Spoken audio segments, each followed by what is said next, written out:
So, morning all. My apologies first, I don't have a disclosure slide, but I don't have any disclosures to make because I don't have any commercial relationships with any implant manufacturers or other commercial entities. The only income that I receive in relation to any of this work is that some of the money that the NJR pays for the work that I do for them goes into our university fund and doesn't come to me as a salary either. I'm going to start this session by kicking off with giving you just an overview of the research application process. So you can see here that when an individual goes down the pathway of wanting to access the NJR data, they first submit an EOI, an expression of interest, which is really just, does the question that they're asking make sense, and is it in principle possible to address it using NJR data? And then if the EOI gets accepted, it then runs through a process of a full application being submitted. And in essence, what we do when we review those full applications is, firstly, does what is on the full application match what was present on is it the same question that they were asking in the EOI? And then it's really all around methodology and is it feasible and practical? And if there are some issues that we can help with tinkering with it, then we do that.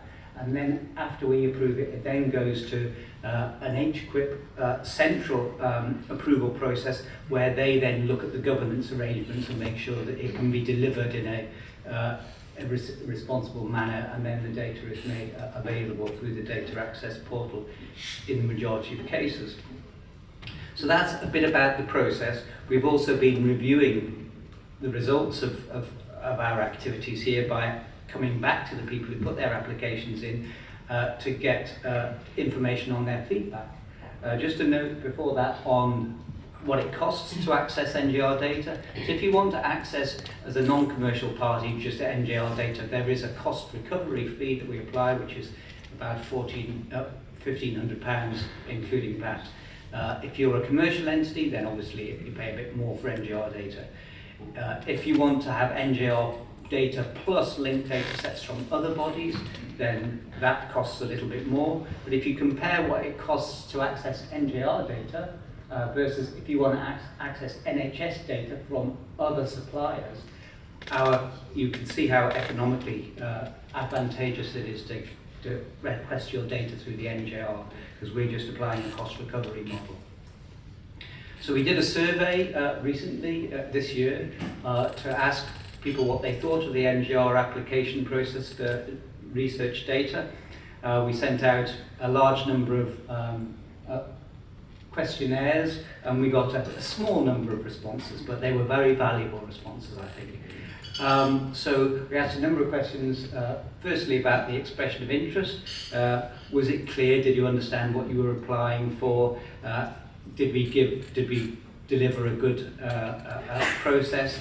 And did you subsequently submit a full application based on your EOI?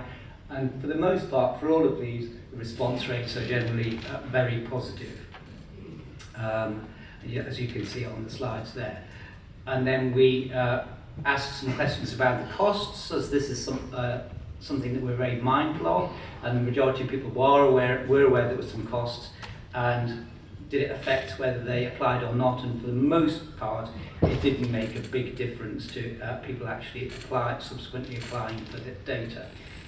And then we asked, do you know what other people charge, which actually is a more interesting question, and very few people actually knew what other data suppliers are charging for access to their data.